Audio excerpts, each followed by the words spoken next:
ఇప్పుడు 17 నెలల్లో 50,763 కోట్లు ఎన్టీఆర్ భరోసా పింఛన్లపై భారీ వ్యయమని చెప్పి ఆంధ్రజ్యోతిలో దేశంలోనే అతిపెద్ద నగదు బదిలీ కార్యక్రమం చంద్రబాబు నాయుడు గారు చెప్తున్నట్టుగా చెప్పాడు.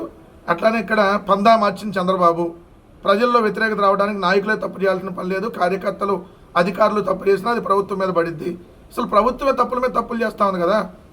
ముఖ్యమంత్రి మంత్రులు తప్పుల మీద తప్పులు చేస్తూ వెళ్తూ ఉన్నారు. శిశుపాలుడు పాపాలు పండినట్టు ఖచ్చితంగా మీ పాపాలు పండే రోజు దగ్గరలో ఉంది. మీరే తప్పులు చేస్తా, తప్పుడు కేసులు పెడతా, నేను కూడా దాంట్లో బాధితున్నే కదా. పోలీస్ శాఖను అడ్డం పెట్టుకొని తప్పుడు కేసులు పెట్టి నోటీసులు ఇవ్వకుండా ఎఫ్ఐఆర్లు చూపించకుండా అరెస్టులు చేస్తూ మీ ఎమ్మెల్యేలు అయితే చేసేటటువంటి దందాలకు అంతు పొంతు లేదు. ఇసుక దోపిడీ, మట్టి దోపిడీ, ఏదైతే బొసక పేకాట క్లబ్బులు, నకిలీ మద్యం, ఈరోజు ఏదైతే చికెన్ షాపుల దగ్గర డబ్బులు వసూలు చేయటం, బిచ్చగాళ్ళ దగ్గర నెల మామూలు వసూలు చేయటం, కిరాణా దుకాణాల దగ్గర వసూలు చేయటం, ఇంతకంటే దుర్మార్గమైనటువంటి పాలన అసలు ఎక్కడన్నా ఉందరా దేశంలో? ఎక్కడన్నా ఇప్పుడన్నా జరిగి ఉంటుందా? భవిష్యత్తులో కూడా జరగదు.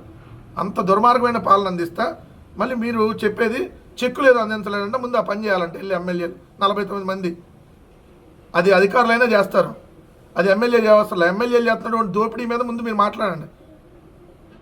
ఈ కూటమి ప్రభుత్వంలో ఒక్కొక్క ఎమ్మెల్యే 100 కోట్ల రూపాయలకి సంవత్సరన్నర కాలంలో ఎలా పడగలెత్తాడో దాని మీద ముందు డిస్కషన్ చేయండి చంద్రబాబు నాయుడు గారు.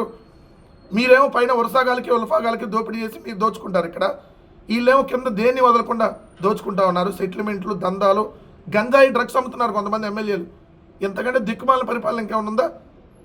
మళ్ళీ మీరు ఇక్కడ చెప్పేదానికి చేసేదానికి అసలు పొంతన ఉండదు. పెన్షన్ ఇచ్చారండి, 50,000 కోట్లు అయిందంట. చంద్రబాబు నాయుడు గారు నేను ఒకటి అడుగుతున్నా, సూటిగా చెప్పండి, మీరు ఎన్నికల ముందు ఇచ్చిన హామీ ఏంటి? 50 సంవత్సరాలు దాటిన ఎస్సీ, ఎస్టీ, బీసీ మైనార్టీలకు కూడా 4,000 రూపాయలు పెన్షన్ ఇస్తా అన్నారు. ఒక్కరికైనా ఎందుకు ఇవ్వలేదు 18 నెలల కాలంలో? జగన్మోహన్ రెడ్డి గారు ఉన్నప్పుడు 66 లక్షల పెన్షన్లు ఉంటే మీరు ఇప్పుడు పెన్షన్లు 4 లక్షలు కోత వేశారు. దివ్యాంగుల పెన్షన్లు 1,00,000 పెన్షన్లు తీసేశారు.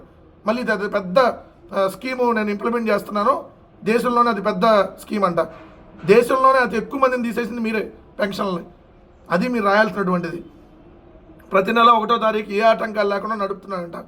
2,51,000 కోట్లు అప్పు చేసావు ఇప్పటికి 18 నెలల కాలంలో.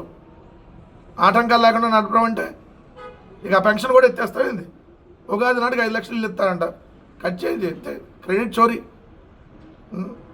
ఇది ఇవాళ 1వ తారీఖు కదా, మళ్ళీ వెళ్ళి పబ్లిసిటీ స్టంట్కి తెరలేపుతూ ఉంటాడు. ఈ ముఖ్యమంత్రి దుబారా చేయడానికి తప్ప దేనికి పనికిరాడు అనేది క్లియర్.